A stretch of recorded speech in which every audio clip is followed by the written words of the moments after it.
No Brasil, muitos casos criminais repercutiram nos últimos anos. Homens, mulheres e crianças foram assassinados de maneira cruel. Em alguns casos, os crimes foram negados pelos seus autores. A cobertura da imprensa foi isenta? Satisfez a população? Hoje vamos conversar sobre o crime e a imprensa no Brasil, com um jornalista especialista em criminologia.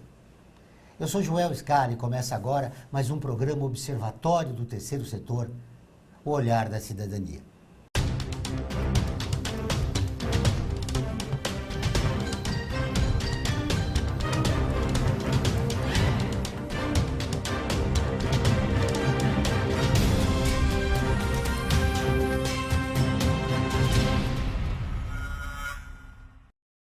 O Observatório do Terceiro Setor está realizando uma campanha contra a intolerância.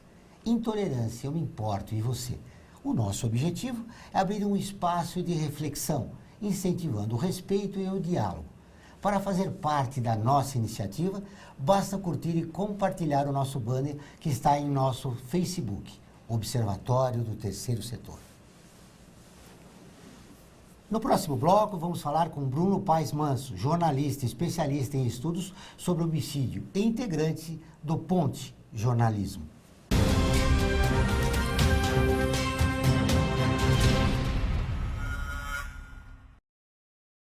A vida nos traz muitas conquistas, mostrando que todo conhecimento e esforço compensaram em cada detalhe, cada emoção. Estudar na FIA me fez crescer profissionalmente e a conquistar um objetivo maior, que foi a felicidade de ajudar meus filhos numa carreira brilhante. E a FIA compartilha esses sonhos com a melhor estrutura, corpo docente e networking que conduzem ao sucesso e à felicidade. FIA, sua maior conquista.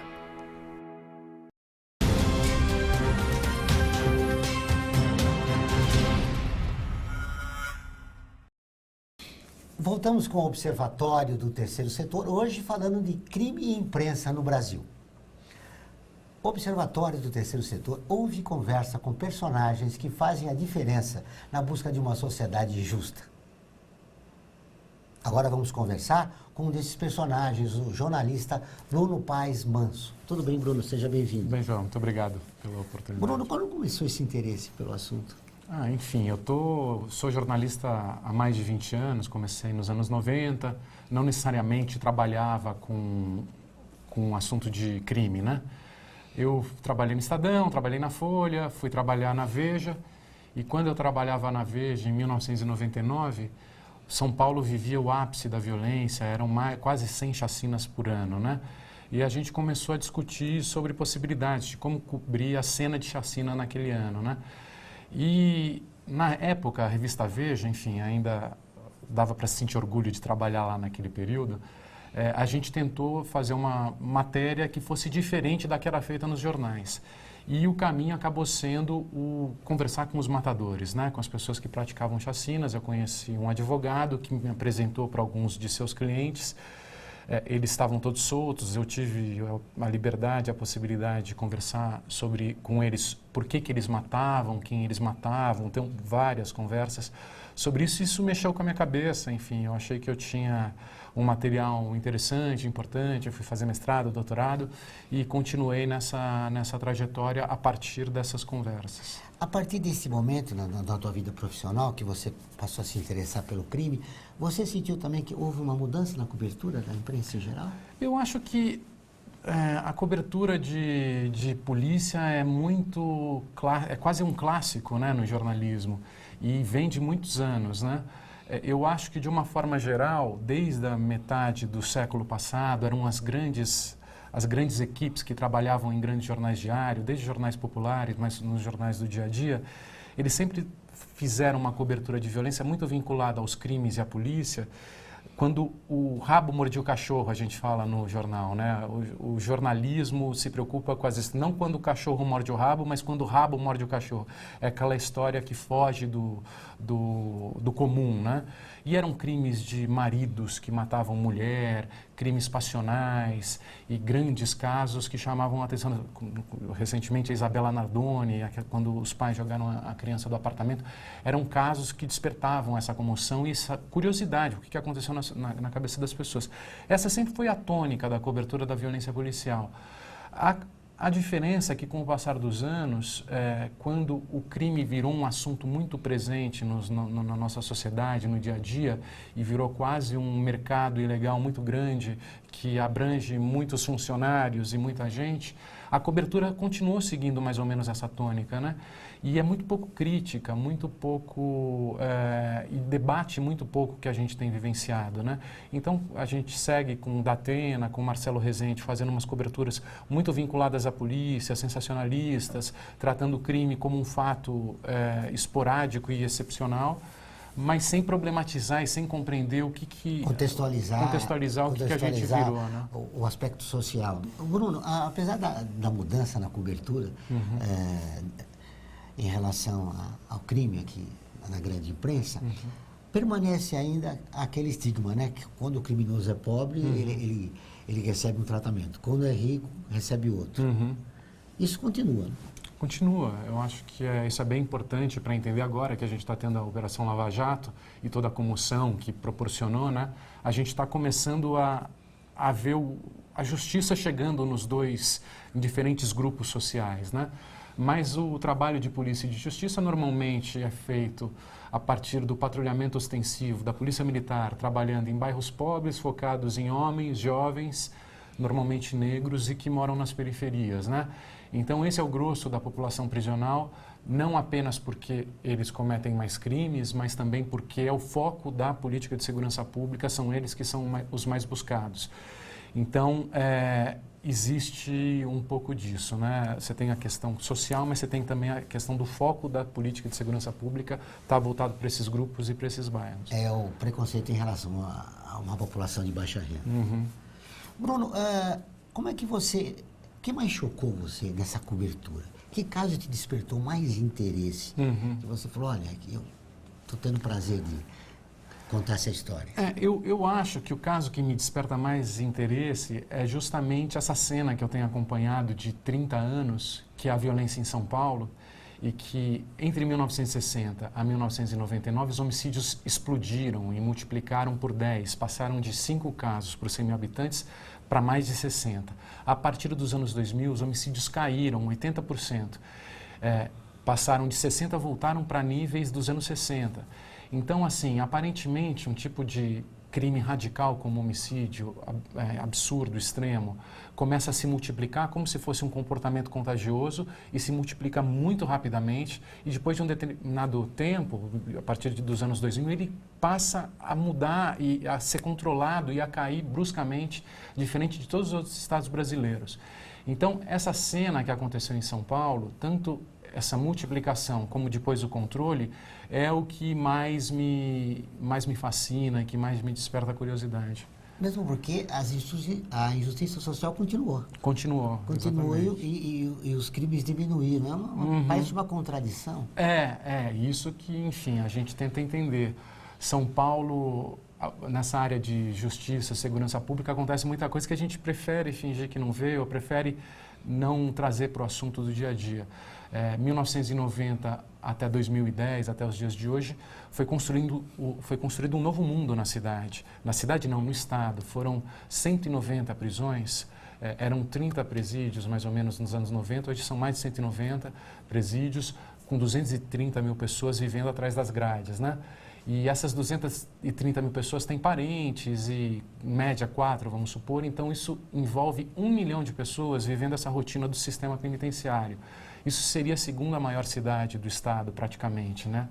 Então, essa nova realidade que a gente construiu, esse novo mundo atrás das grades, é uma coisa que a gente compreende muito pouco. E a partir desse novo mundo também foram construídas novas lideranças que se fortaleceram e passaram a ter uma ascendência sobre uma população imensa, que é o crime organizado e o EPCC, né? Ao contrário de outros países, o que acontece no Brasil é que esse sistema faliu, né? De construir presídios e mais muros. A gente gasta muito dinheiro para piorar as pessoas, né? Essa é uma das coisas que é uma das frases a respeito dos presídios, que se gasta R$3.000, é o preço, às vezes, de um curso universitário, que se gasta mensalmente com um preso, para ele ficar pior, né? Porque quando ele é jogado no sistema, ele conhece mais gente, faz um networking do crime, passa a ter mais tempo para planejar e acabou produzindo efeitos colaterais com os quais a gente não contava, né? Então, assim, a gente não descobriu ainda uma outra forma de lidar com essa questão. Os presídios, eles existem em todos os países e em todos os estados. Mas qual é o limite? Até quando ele pode ou não fazer efeito é que é a questão, né? Por enquanto não se inventou uma alternativa. Existem alternativas, medidas alternativas, justiça restaurativa, uma série de debates sobre possibilidades de como punir. Mas é justamente essa medida que a gente tem que encontrar, né? É um sistema que está falido, né? É. Ô Bruno, as autoridades aqui no Estado acreditam que a melhor solução para manter os presídios longe das rebeliões é deixar que o crime organizado mantenha a paz nas cadeias. Você acha que isso pode durar? Como é que você vê essa questão? Eu não sei até que ponto, eu acho que é difícil dizer que isso é algo que as autoridades queiram. Eu acho que foge ao controle delas, elas não sabem como lidar com isso. Me parece que ou seja, eles surgiram a partir da omissão delas. Da omissão e da dificuldade de lidar e da inabilidade de ser uma coisa nova, um fenômeno social novo, com o qual eles não sabiam como lidar. Então, a demanda para o aprisionamento era muito grande, apesar disso era muito caro investir em profissionais e um modelo que coubesse todas essas pessoas que estavam para ser aprisionados. Então, isso foi feito mais ou menos na base do improviso e na base da omissão mesmo, no fortalecimento das lideranças que acabaram fazendo essa mediação nos sistemas penitenciários, né? E hoje, quando o problema é discutido, a gente percebe que a gente alimentou um monstro que pode nos devorar, né? Então, essa omissão criou uma coisa que a gente não imaginava que fosse ser criada, mas foi criada, foi uma solução criada nesse mundo, entre essas pessoas que tinham problemas parecidos e construíram uma liderança para mediar esses problemas. E quando as autoridades foram ver, era uma coisa que tinha surgido e com a qual elas não sabiam como lidar. Virou incontrolável, né, a situação. Nós vamos para o intervalo e voltamos dentro de instantes.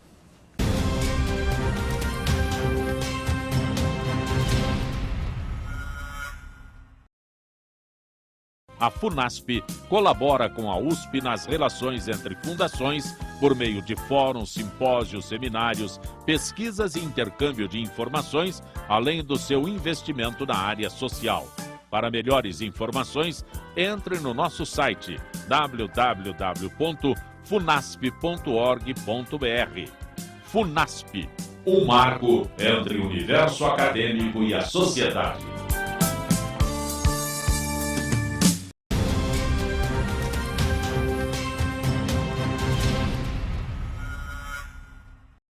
Estamos de volta com o Observatório do Terceiro Setor, o Olhar da Cidadania.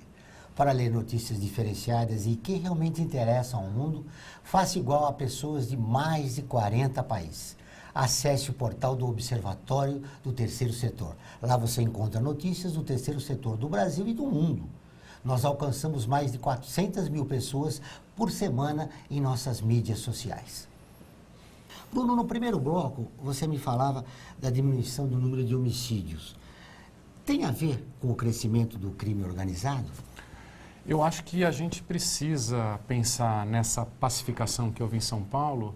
Se a gente não pensar em PCC e o que aconteceu a partir do PCC, a gente não compreende o fenômeno. É difícil falar que o PCC é a causa da queda dos homicídios, porque você, quando discute um assunto como esse, e na sociologia, nas ciências políticas, você identifica uma série de causas. É um fenômeno multivariável. Então, você teve envelhecimento da população, você teve uma legislação de redução do desarmamento, você teve um aumento na educação, melhoras sociais, você teve uma série de fenômenos que ajudam a compreender isso que vem acontecendo. Só que o PCC é fundamental a partir do momento que eles criaram uma nova gramática moral no crime, vamos dizer assim. Você é proibido hoje de matar sem pedir autorização do PCC. E as pessoas que estão nessa cena criminal sabem disso. E da mesma forma, as revanches e vinganças que multiplicavam os assassinatos nos anos 90 pararam. Hoje você não tem as bancas de bairros que você matava um cara de uma banca, o cara ia lá em vingança, matava o outro da sua banca e ficava efeitos multiplicadores ao Deus dará, né? Isso não existe mais. Existe uma organização e uma nova distribuição na forma de comercializar drogas, da cena criminal, que impede essa dinâmica de acontecer. Na busca de informação, o jornalista que vai fazer a cobertura de um homicídio mudou agora com a figura do PCC? É mais difícil, você ter fonte? Eu acho que para ter acesso a essas fontes no crime é difícil, né? Você tem que... Ou mesmo os próprios matadores, esse tipo de conversa é delicada, né? Você precisa... Porque eles só falam se o PCC autoriza. Sim, hoje sim, você precisa ter autorização do PCC para receber o aval, para poder conversar com eles. Eles têm muito medo disso, né? Então você pode conhecer um cara de uma determinada quebrada, ele é disciplina do PCC, você conversa, conhece ele, mas ele vai falar, olha, para eu falar em on sem ser punido, eu preciso de uma autorização. Então isso existe. É diferente de 10 anos atrás, quando o PCC chegou a sequestrar um jornalista, o Portanova, né, que era da Globo, para mostrar o comunicado deles na Globo depois dos ataques. Não sei se vocês lembram disso, mas eles sequestraram um jornalista da Globo e depois a Globo passou um vídeo deles fazendo uma apologia e falando do crime, por que eles funcionam, por que eles nasceram, etc. Hoje, eles preferem ficar submersos, né? Eles preferem que as pessoas se esqueçam que eles existem, porque eles estão ganhando muito dinheiro, né? Realmente, você lembrou muito bem dessa passagem do jornalista da Globo, que foi sequestrado para que o PCC dissesse porque chegou. Hoje eles teriam, como você disse, uma outra fase, né? Uhum. É a fase agora do low profile. A fase do low profile e dos grandes empresários, né? Que estão comercializando drogas, que é um negócio ilegal, e quanto menos as pessoas perceberem ou identificarem esse movimento, mais dinheiro eles ganham e mais eles podem continuar trabalhando. É verdade. Eu queria aproveitar para conversar com você também em relação à cobertura da imprensa. A escola de Brase, aquele crime que aconteceu no Guarujá, né? Daquela moça que foi morta por engano. Bruno, é possível que, no modelo que está hoje de cobertura de imprensa, em relação a homicídios e ao crime em geral, se acontecer injustiças como aconteceu em relação à escola de base e essa moça que morreu no Guarujá? Eu acho que a escola base, né? A escola base foi um episódio que a polícia, um policial, acreditou que os donos de uma escola estavam abusando sexualmente de crianças, né? Esse policial, a partir de depoimentos de mães, acabou indo para cima e divulgando as histórias na imprensa. Os donos das escolas foram linchados moralmente, tiveram que mudar de ramo, caíram numa situação muito difícil de vida. E isso serviu como um exemplo de como a imprensa deveria confiar pouco nas fontes policiais e no próprio Ministério Público antes de se apurar. E fazer só lição de casa e ver o outro lado. E ouvir o outro lado também. Mas isso continua acontecendo. Então, assim, é uma lição. Você vê a própria Operação Lava Jato, que, enfim, eu acho que é uma operação interessante em diversos sentidos, colocou um monte de coisa à tona aí, mas, ao mesmo tempo, se confia muito cegamente nos depoimentos e se expõe de uma forma como se aquilo fosse um fato. E muitas vezes se faz a justiça nas páginas do jornal, antes de que a justiça se manifeste a respeito. Então, você já expõe a moral, a imagem da pessoa que é condenada antes mesmo de que se saiba exatamente o que aconteceu. Então, assim, essa relação de jornalista com polícia e promotor e justiça sempre foi complicada e continua sendo como se a gente não tivesse ainda aprendido a lição. Ou seja, precisamos tomar cuidados em relação a essa cobertura e não só ficar com a informação oficial, né? Seja do promotor, seja no caso da escola de base, do delegado, né? Que comandou as investigações e criminalizou a figura dos donos da escola quando eles não tinham culpa nenhuma. Né? Sim, a gente não é um diário oficial da polícia nem da justiça, né? A gente é jornalista. A gente tem que ter um olhar mais amplo. Bom, você é autor de 2 livros, né? 2? 3. 3 livros? 3. Ah, ótimo. O livro é O Homem X, uma reportagem sobre a obra do assassino em São Paulo. Você cobriu um período, né? Dos anos... dos anos 60 a 2010 também, que é o segundo livro que saiu numa editora americana que chama Springer, também, que é sobre esses 50 anos de homicídio. O que mais impressionaram nesses personagens? O que mais se destacou? Qual era o perfil desses homicidas? O que me chamou mais atenção, tanto quando eu entrevistei os matadores, é uma fala que justificava uma série de homicídios eram pessoas que a gente conversava tranquilamente, a gente tomou uns rabo de galo lá para relaxar e para eles se sentirem mais à vontade. E eu perguntei, quem que vocês matam e por que vocês matam? E eles me explicavam uma série de motivos para matar. Então, o cagueta, o vacilão, e sempre falava que o culpado era a vítima. Eles não se achavam o culpado da violência, mas quem era o culpado era a vítima que os provocava. Essa convicção de que algumas pessoas mereciam morrer e essa convicção de que eles estavam fazendo a coisa certa quando matavam, me chamou muita atenção. E então, esse programa que formata a cabeça das pessoas, que transformam elas em assassino, essa moralidade que justifica os assassinatos, foi o que me chamou mais atenção. Da mesma forma agora, quando os homicídios caíram e passaram de ser justificáveis, né? É como se as cabeças tivessem sido reformatadas e uma nova moralidade passasse a fazer o dia a dia. Os justiceiros funcionam assim também, né? Os justiceiros, morre, sim. né? Os justiceiros dos anos 80, eles matavam as pessoas que roubavam no comércio das periferias, e houve uma série de justiceiros famosos aqui em São Paulo que eram heróis da população, tanto nos programas de rádios, como a própria população, quando eles eram presos, elas iam na frente do fórum para tentar libertá-los. Então, havia uma convicção de que o homicídio não era um problema, mas uma forma de resolver problema. Eu me lembro de um deles, que é inclusive o Characê, o Cabo Bruno, né? Foi justiceiro na zona sul de São Paulo. Cabo Bruno, sim. E era querido, né, pela comunidade? Era querido, e depois eu acompanhei, ele virou pastor, ele ficou 30 anos preso, foi um dos que mais ficou preso na prisão, ele virou evangélico, virou pastor. Quando ele saiu da prisão, eu fui acompanhar o culto onde ele estava se transformando em pastor, eu gravei isso, não? E 2 dias depois ele foi assassinado. Você falou dos aspectos psicológicos, né, desses personagens que compõem o seu livro. A condição socioeconômica deles? Olha, eu acho que mais do que a condição socioeconômica, uma coisa que me chamou bastante atenção é uma questão geracional, né? Que você tinha, primeiro, os justiceiros eram muito relacionados a migrantes das zonas rurais, né? Uma cultura do emprego aqui em São Paulo. Foram as pessoas que vieram da zona rural para ser bem-sucedido na cidade, ter trabalho, trabalhar numa indústria, autoconstrução, viver nos bairros. E que conforme o tempo passava e uma nova geração começa a crescer, os filhos desses migrantes, esses garotos que já nascem nas cidades, eles precisam reinventar uma identidade, porque eles negavam a identidade rural dos pais, eram inclusive os nordestinos que chegavam aqui eram ridicularizados, e precisavam inventar uma nova identidade, né? E muitas vezes a violência foi uma forma de se reinventar aqui nas periferias da cidade.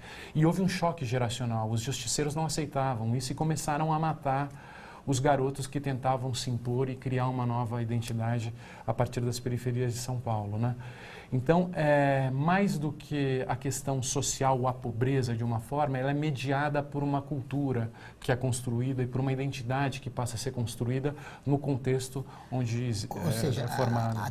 Houve uma tentativa de substituição de uma cultura, né? Que não é natural, é um processo natural de pessoas sendo violentadas. Os garotos urbanos que nasceram em São Paulo já não têm mais a possibilidade de emprego, como tinham os pais, são brutalmente violentados pela polícia, pelas instituições, percebem que eles têm pouca possibilidade de ascensão social e muitos se revoltam e acham que um caminho é um outro caminho que a sociedade espera deles, né? Inventam um novo caminho, né? E o crime é uma forma, permite essa reinvenção, né? Uma forma de falar, eu não vou receber a arma na cabeça de vocês, eu vou pôr a arma na cabeça de vocês. Em relação às mulheres assassinas, a gente sempre pensa que esses crimes estão relacionados com a passionalidade, né? Crime por amor, por ódio, enfim. As mulheres assassinas, qual a diferença entre mulheres assassinas e homens assassinos? Olha, eu vou dizer para você que eu nunca fui a fundo nessa questão das mulheres, mas os homens são majoritariamente, absolutamente majoritários no total de homicídios, né? Tanto os que morrem como os que matam. É uma questão muito relacionada a gênero, mas ao gênero masculino. É uma questão relacionada a uma masculinidade confusa. Eu acho que uma masculinidade a ser inventada, justamente essa questão de geração é uma questão também de gênero.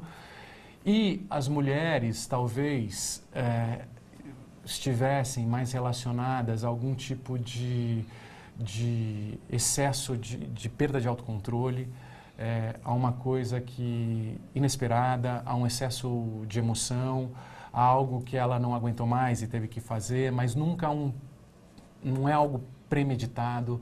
Ela não se enxerga como um guerreiro, como os homens. Esses homens são espécies entre homem-bombas e soldados, sabe? Eles se enxergam numa guerra, eles veem inimigos e lutam contra um inimigo que está no outro bairro, e eles têm toda uma construção sobre...